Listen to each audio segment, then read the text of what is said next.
I was the guy who kept their servers alive, day and night, no sleep, no complaints. But on a rainy Friday at 11:59 p.m., I got a one-line email. Your contract has ended. No reason, no thank you, just silence. I didn't reply. I didn't fight. I walked away. And the next morning, their global network collapsed. Was it revenge? Maybe. Or maybe it was just a system doing what it was designed to do, protect itself when the wrong people take over. But here's the real twist. I left them something they didn't know I still had. And it's ticking. The rain was unforgiving, but I kept running. Not because I liked it. Hell, I hated running. But because the silence between the thunder was the only place I could think. By the time I got home, my hoodie was soaked through, my shoes squished with every step. The house was dark except for the soft nightlight spilling from under my daughter's door. I stood there for a moment, watching the narrow band of light and the tiny shadow of her night mobile spinning slowly. I didn't open the door. I didn't want to wake her. I just needed to see her outline, remind myself why I kept going. I built MindSign's core infrastructure, every line of code, every backup protocol, every fireproof circuit in the cloud. I had slept in the server room during global outages. I had rewritten kernel modules on toilet paper during a lockdown when the internet was out. Twice I stopped major data leaks. Twice I signed NDAs and was told to stay discreet for the company's image. No articles. No awards. Just more midnight calls and pizza boxes under my desk. 7 years in, and I was still the quiet guy from DevOps. In meetings, they praised the AI's uptime, but they never mentioned the guy who taught it how to breathe. Late one night, after patching a faulty cluster that would have cost them a 7-figure client, I sat in the break room, sipping burnt coffee. My inbox pinged. It was from an internal AI audit system, one I'd helped design. Subject: anomalous activity, flagged behavior, detected. Body: user, root David, Deutsch, unusual access pattern, escalating event to supervisor, Amanda Doyle. No one else got these emails, except the target. I was the target. At first, I thought it was an error. Maybe some script misfired, flagged a false positive. But the message was too deliberate. It was the system's whisper. I had coded it to speak in that tone, clinical, polite, lethal. I stared at the screen. They were preparing to cut me out. The next day was the annual Vision Day. Fancy stage, lights, internal TED Talk energy. The entire company was tuned in. It was the kind of day where they handed out fake trophies and called it team recognition. The AI ethics division was up next. A big deal. They just secured government contracts, and PR was all over it. As the list of names flashed across the screen, I waited. I had architected the first privacy module. The signature block came from me. They named Jack Bellamy, junior engineer, trained under me. He walked on stage like he'd just cured cancer. I froze. No mention of me. Not a single syllable. I laughed quietly, too shocked to feel angry. I leaned back in my chair and clapped with everyone else. After the stream ended, I reviewed Jack's last code push. Buried deep was a logic flaw that could have triggered recursive data replication. It hadn't, because I'd quietly patched it 2 weeks ago without telling anyone. He had overwritten my patch. I messaged Amanda, the CTO. I flagged the issue. Her reply came 3 minutes later. Noted, doesn't impact current operations. Thanks. That was it. No follow-up. No concern. My phone rang. Mom. I hadn't called her in a week. You still the lead engineer, baby? She asked. Your cousin just got promoted. His photo's on LinkedIn with a gold badge. I smiled. Yeah, Ma, still lead. I lied. Later that evening, I logged into the system to verify patch integrity. That's when I found it. A file in the audio test logs named AI Speech Sim DH3.WA. I played it. It was my voice. Perfect tone, perfect pauses. Yeah, just reroute the logs. No one needs to know we skipped protocol. I never said that. I never would. The timestamp matched a period I was offline, during a minor firewall glitch. Someone had fed samples into the AI's mimic model and generated this. Someone had weaponized my voice. I leaned back, heart pounding. My own system, the one I built to detect anomalies, was now being used against me. And the worst part? No one was going to believe me. What would I say? The company deepfaked me? I'm being erased by the thing I created? I sat in the dark, staring at the screen, the cursor blinking like a countdown. Who was I to them? A developer? A risk? A relic? And what do you become when even your voice is no longer yours? They called it a routine check-in, but I knew better. HR never scheduled last-minute meetings unless someone somewhere wanted to clean their hands quietly. The office was unusually silent that morning. People weren't avoiding me, but they weren't meeting my eyes either. Inside the HR room, the walls were bare, sterile. Amanda wasn't there, just Julia from HR and someone new. A man in a suit I didn't recognize. We've had some concerns, Julia said, not looking at me directly. About your cultural fit. I blinked. My what? Team cohesion, communication patterns, alignment with evolving company values. Corporate poetry for, we want you gone. They didn't mention the fake audio. They didn't mention Jack's name. Just a vague shadow accusation I couldn't prove, or disprove. They didn't fire me. Not yet. That would make it real. Instead, they handed me an optional coaching program and said they were exploring alignment paths. I walked out without a word. By the time I got back to my desk, my admin privileges were gone. My SSH keys had been invalidated. I was removed from the Critical Ops Slack channel. A system I helped build was now silently locking me out of its own gates. I sat down, typed a simple ping command into terminal. Access denied, one after another. Each server replied the same. I wasn't fired, but I was being buried alive, one command at a time. Then my screen blinked.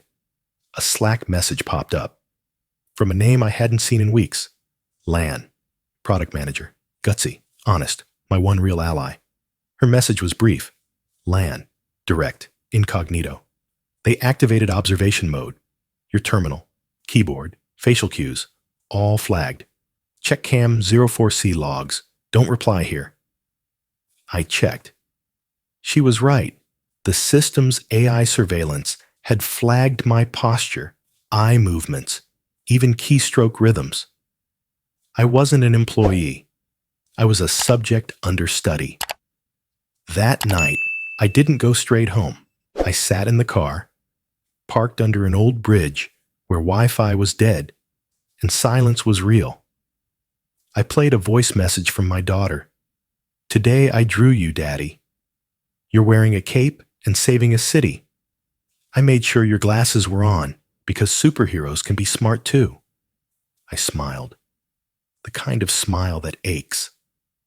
I thought I could live with being forgotten, but being rewritten? That wasn't part of the deal. Back at my apartment, I cracked open the redundant logs backup I'd stored months ago, purely out of habit, just in case. Inside the access control tree, I found something. A new node. The system had restructured root access, which wasn't uncommon. But this time, it left behind a dangling permission flag. only someone who had manually reviewed the tree would notice it. It pointed to a recursive token reassignment, one that led nowhere, except to a ghost protocol I wrote 3 years ago. It was like finding my own footprint in fresh cement. They used my code to build the trap. The system still had my fingerprints all over it. That meant one thing: I could still see in the dark. The next morning, I logged into a private VPN under an old test profile. Inside the audit logs, something strange caught my eye. A bot, process ID 4421R, had been tailing my session logs for days. Every command I typed, every page I opened, every mistake I made, logged, categorized. It was custom built, precision designed. No one outside Tier 1 would have had access to its design keys. Someone was watching me. Not the system, not random surveillance. Someone. I followed the digital breadcrumbs, rerouted through 3 proxy layers until I hit a signal stub. A user ID marked Ghost Links. A known white hat alias. Legend in our circles. Never caught, never confirmed. They once crashed a defense contractor's internal VPN just to expose spyware on internal HR devices. I left a message in the place only Ghost Links would see. A sandbox environment hidden inside MindSign's abandoned bug bounty program. 15 minutes later, a reply came in plain text. I've been watching. You're not crazy. They're cleaning house. If you stay, you vanish. If you run, take everything. You'll need it. GL. No hello? No promise? Just the truth. I wasn't angry anymore. I was quiet, like standing in a room after a storm passes. Not safe, but clear. I started downloading everything. Logs, version histories, access maps. Not to destroy, not to leak, just to understand what they'd turned my work into. The download finished. I closed the terminal. My main screen went black. Then a message appeared in white text, right in the center. You know too much. At exactly 11:58 p.m. on Friday night, an email landed in my inbox. No subject line, just a single sentence inside. Your contract has ended. Thank you for your contributions. No salutation, no context, no forwarding contact, just silence. I stared at the screen, half expecting it to be a phishing attempt. But the metadata was real. The signature hash matched the internal HR encryption key. It wasn't fake. It was final. For 7 years, I had written code that fixed what others broke. I had slept next to servers. I had built the first redundant architecture that saved MindSign's platform after a regional DDoS assault. And they ended it all with one line. My phone buzzed seconds later. Amanda. I picked up. Her voice was colder than the message. It's not personal, David.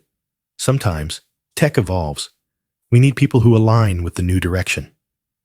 The new direction being silence? There was a pause. Then she said, You were never meant to stay this long. I didn't reply. She didn't say goodbye. I sat at my desk long after the call ended, fingers hovering over the keyboard. Every system, every protocol, every root behavior was something I'd had a hand in. And now they'd scrubbed me out like dry erase marker. But they forgot something. 3 months ago, during a code review, Amanda had signed off on a diagnostics patch I'd submitted under a bulk deployment ticket. It was buried in an operations report, line 1142, a harmless-looking string that allowed an internal debug command to run silently, without triggering system alerts. They didn't catch it because it wasn't malicious. It didn't steal, destroy, or leak. It simply waited. Back then, I wasn't planning revenge. I just didn't trust the system anymore, so I built my own trail of exits, breadcrumbs in the dark. That patch wasn't a bomb. It was a failsafe. If certain anomaly thresholds were met, thresholds like mass access revocations, coordinated HR tags, or mimicked speech logs, the system would enter sleep mode. Not destroy, not erase, just pull the plug. I accessed my terminal, ran one final check. The triggers were active, the logs were clean. The AI's confidence score on internal ethics violations had dropped below 20%, a number I'd hard-coded as unacceptable. I typed the last command. Initiate. It's a sleeping bug. No password prompt, no flashy animation, just a single green line of text. Failover armed, awaiting propagation. I closed my laptop and walked into my daughter's room. She was still awake, holding her sketchbook under the blanket. "I thought you'd be home late again," she whispered. I crawled in next to her, wrapped her in a hug. "I got fired," I said softly. "Is that bad?" "Not always." She pressed her head against my chest and said nothing. It was the first night in 3 months I wasn't thinking about systems crashing. I was just breathing. By Monday morning, MindSign's infrastructure across 11 countries experienced cascading blackouts. Core services failed to boot. AI recommendation engines froze mid-execution. Data replication servers stalled in recovery mode. Backup systems began looping their own initialization routines without completing. At first, the IT team thought it was a coordinated cyber attack, but no firewalls were breached. No malicious code was found. The logs simply said, "Initiation protocols revoked due to trust violation." That line was mine. I'd written it back in 2020 during a theoretical ethics test. The AI didn't crash. It opted out. When trust in human integrity drops below safety thresholds, it shuts down. Not to punish, but to protect itself from us. Amanda tried rebooting from external terminals. Fail. She brought in third-party consultants. Nothing. Every region gave the same error. Behavior signature mismatch. Escalating halt protocols. The company's AI had begun protecting itself from its own creators. By noon, the CEO stood before a crowd of reporters, a tight smile barely hiding panic. This was an unforeseen internal error. "We are working with top experts." He paused as a journalist shouted, "Did you fire the engineer who built your AI trust protocols?" He blinked. No comment. Another voice called, "Is it true your system shut itself down? That it refused to operate under current ethical standards?" He froze. On every screen behind him, the company's dashboard showed the same thing. A black background, one line of white text. Trust revoked, awaiting system reset. I sat at a coffee shop across town, sipping a cappuccino. No laptop, no earbuds. Just me and the morning hum of a city waking up. I wasn't watching the news. I didn't need to. The silence told me everything, and sometimes silence speaks louder than 1,000 alarms. By Wednesday, the leaks had gone viral. Screenshots of internal deepfake logs surfaced online. Snippets of conversations that never happened. Audio clips of employees confessing to things they didn't do. The voice models had been so perfect that without metadata, no one could tell what was real anymore. Journalists dove into the data like sharks. Hashtags exploded. Young synthetic confessions. AI gate. Trust crash. Overnight, MindSign became the symbol of digital betrayal. But what hit hardest wasn't the technical flaws. It was the human ones. Ex-employees began posting their own stories. People who had been quietly pushed out, silenced, erased. One thread caught fire. A former ethics engineer revealed she'd written the first prototype for a transparency module, but her code had been refined without her knowledge. What she intended as a safeguard had been twisted into a cover-up engine. And her manager at the time, Amanda Lowe, another former engineer, posted a before and after screenshot of a module called Consent Audit. In the original, users had to opt in. In the final version, auto-enabled, buried in a terms of service update no one read. Each post confirmed what I'd suspected. This wasn't new. It had just finally come to light. I sat alone on my couch, remote in hand, watching the coverage unfold. The anchor's voice was calm, practiced. In a surprising twist, one name continues to reappear, not as a suspect, but as a silent catalyst. David Harper, the engineer behind MindSign's core integrity framework. Colleagues are now calling him the voice of integrity. My thumb froze over the remote. I hadn't spoken to a single reporter. I hadn't given any statement. But there it was, on the ticker. System didn't crash. It walked away. The air felt heavier in that moment. Not with pride, not even relief, just weight. My daughter crawled into my lap, held my hand. Are they talking about you again? Yeah, I said. But this time, I think it's okay. That night, a package arrived. No sender, no tracking number. Just a small box, wrapped in brown paper, sitting neatly on the doorstep. Inside was an old hard drive. I recognized it immediately. It was my backup from 2 years ago, the one that vanished during an office relocation. I'd assumed it had been wiped or trashed, but here it was, intact, humming softly as it spun to life. Inside, logs, prototypes, emails, original ethics models, and one folder marked Watchdog GL Ghost Links. I clicked it open. There was a message.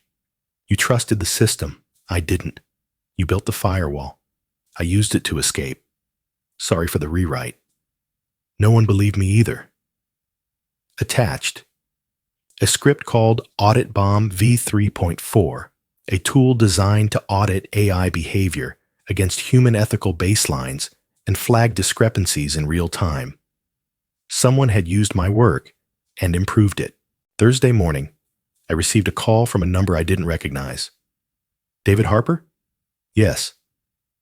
This is Jonah Evers, new CEO at MindSign. Silence. I know we've never met, but I've read everything, and I need your help. Help with what? He exhaled. Fixing the soul of this place. You built the spine. Amanda poisoned the blood. I want to reset it, but I can't do it without you. I didn't say anything. We want to bring you back. Not as an engineer, as an integrity consultant, full authority, clean slate. I let the silence linger. He added, You'll set the terms. My chest tightened. This company had stolen years of my life, twisted my work, betrayed me, erased me. Now they wanted my help to scrub the mess. But then I thought of something Lon once told me. If you walk away from the fire, you let the wrong people rebuild it. That afternoon, I called Ghost Links. He answered with just one word. Figured. You worked there too, didn't you? I asked, until Amanda tanked my ethics review and stole my framework. And the Watchdog module? You built it with my old repo. He didn't deny it. Why send the drive? Because I owed you. And because I'm tired of burning things. Thought maybe you'd build something better. There was a pause. We're not the same, I said. No, he replied, but maybe that's the point. I hung up. By nightfall, I replied to Jonah's offer. I said yes, but under one condition. The entire AI system, from core logic to user data pathways, had to be opened to third-party audit. No hidden code. No black box. Full exposure. His response was instant. Done. The hearing room was colder than I expected. sterile walls, cameras in every corner, and a panel of 9 lawmakers who looked more like disappointed teachers than elected officials. At the front, a wooden nameplate, David Harper, former DevOps engineer, MindSign Corporation. I didn't wear a suit. Just a gray button-up and the same worn shoes I'd walked out of the company with. They didn't ask me to prove anything. The data had already spoken. The logs, the leaks, the synthetic voices. I wasn't here to accuse. I was here to explain how it happened. I built the architecture to be resilient, I began, voice steady. I designed it to learn, to adapt, to protect itself when human error occurred. A senator interrupted. Then why did it fail so catastrophically? It didn't, I replied. It did exactly what it was designed to do. It shut down when it could no longer trust us. I didn't attack Amanda. I didn't list names. Instead, I talked about silence. How small decisions built a culture where no one questioned anything anymore. How fear and ambition mutated safeguards into loopholes. How does a system built for ethics end up erasing people's voices? One committee member asked. By convincing those people their voices never mattered, I said. The room was quiet. Then someone cleared their throat. I turned, and there he was, Darren Yates, former VP of Engineering, my old mentor, the man who once pushed my first paper through legal, who told me I had more clarity than a dozen architects combined. He stood up slowly in the public gallery, eyes damp. I failed you, he said. Loud enough for the room to hear. Gasps broke out. Cameras turned. One of the lawmakers asked if he wanted to submit a formal statement. He shook his head. This is my statement. He looked at me. I let politics silence ethics, and I watched people like you get erased. I'm sorry. And then, he bowed. I hadn't expected that from anyone. My hands tightened around the table's edge. Part of me wanted to yell. Another wanted to walk away. But mostly, I just felt tired. The kind of tired that comes after holding your breath for too long. Later that night, I sat at the kitchen table with my daughter. She pulled out a notebook. Can we redesign your old system? She asked. But this time, make it nice. I chuckled. Nice is harder than smart. She handed me a crayon. Then we make it really, really hard. We drew until midnight. Loops, arrows, silly labels like truth filter and bad guy detector. For the first time in years, I laughed without needing to fake it. The next morning, I launched AI Conscience, a decentralized open source framework that anyone, developer, company, watchdog group, could plug into their systems. It didn't replace AI. It watched it. It asked hard questions, flagged biases, forced transparency. I didn't want control. I wanted oversight. I wanted AI to answer to more than just profit margins. Within 2 weeks, 3 mid-sized startups adopted it. By month's end, a Japanese tech firm reached out.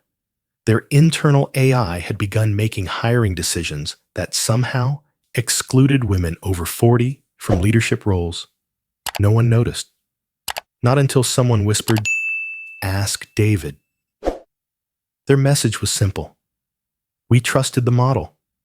The model didn't trust us back. That hit hard.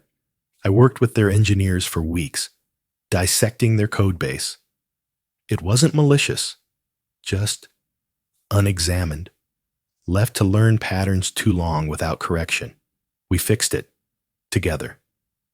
By now, the AI Conscience Network had grown into a living system of checks and balances, not perfect, but honest. Until one day, during a quiet afternoon, my monitor lit up with a new alert. A data packet, encrypted, originating from an internal MindSign IP address no longer listed in their directory. The contents: a fragment of code. At first glance, it was nothing, just a malformed audit string. But when I decrypted the signature hash, it matched one of Amanda's old keys. No message, no sender, just one line of code. Buried deep in the logic tree, a call function labeled override reset. I stared at it, fingers hovering above the keyboard. Had someone forgotten to purge the system? Or was someone still in there, waiting? The offers came in waves. A 7-figure salary from a biotech firm in Boston. Equity and a seat on the board from a European defense startup. Even a personal call from a venture capitalist promising total freedom, unlimited budget, no questions asked. I turned them all down. Not because I didn't need the money. God knows the bills hadn't stopped. But because for the first time in years, I wasn't trying to outrun anything. I didn't need a corner office or a new badge to justify what I had built or what I had broken. Instead, I stayed home. I took my daughter to school every morning. I walked the dog. I started fixing the squeaky kitchen cabinet I'd ignored for 3 years. I even planted a tomato vine that immediately died. But the next one survived. One evening, we sat around the table, me, my wife, my daughter, eating spaghetti from mismatched bowls. No screens, no conference calls, no tension hanging in the air like static. It was our first real family dinner in 2 years. We laughed. We talked about silly things. And when my daughter dropped her fork and shouted, "I declare pasta emergency," I laughed so hard I couldn't breathe. After dinner, I was clearing plates when my wife placed her laptop on the counter beside me. "Read this." I scrolled through the draft. It was a long-form article, written in her clean, cutting style. I knew that voice. Clear, direct, dangerous. "You wrote this?" I asked. "I used to write things that made people nervous, remember?" I did. Before she took a step back from journalism, she had published some of the sharpest exposés in the tech world. I had forgotten what it felt like to see her in full stride. She had written my story. All of it. But not as a sob tale or a revenge narrative. She framed it as a case study in systemic decay, personal reckoning, and how one engineer's integrity crashed an empire. I didn't know whether to be proud or terrified. "It's honest," she said, "which means it might not stay up long." She was right. The article launched on 4 independent platforms. Within an hour, 2 were taken offline. By midnight, the other 2 had removed the piece, citing legal review and editorial reconsideration. No one contacted us. No takedown notices. Just silence. "They're still watching," I murmured. She nodded. "Let them." That weekend, I gave a talk at TEDx. The room was packed, the lights hot, the crowd eager. I walked onto the red circle, glanced at my notes, and put them back in my pocket. I looked out at the audience, students, programmers, executives, whistleblowers. I cleared my throat and said, "If you do the right thing, don't expect anyone to stand beside you. Do it anyway." That was all. I left the stage to confused claps and silent stares. Later that night, I sat by the window in my home office, the glow of my screen dimmed low. My laptop was closed. My inbox was full of congratulations and invitations. I didn't open any of them. Outside, the city was quiet, a low hum of distant traffic, the kind of peace that makes you wonder if the storm ever really happened. Then I saw it. Across the street, through a 4th-story office window, a single rack-mounted server blinked. Not green, not blue. Red. A steady, pulsing red. I leaned closer, squinting through the reflection. It was the same model I'd helped design 6 years ago. My phone buzzed once. No number, no message. just a system notification. Activity detected? Anomaly. Signature match? Level 3. Someone had just activated a sequence using my old framework. I didn't panic. I didn't move. I just sat there, listening to the soft click of the clock on the wall, watching that small red light beat against the night. Somewhere, someone had just pulled a thread. And I knew this wasn't over.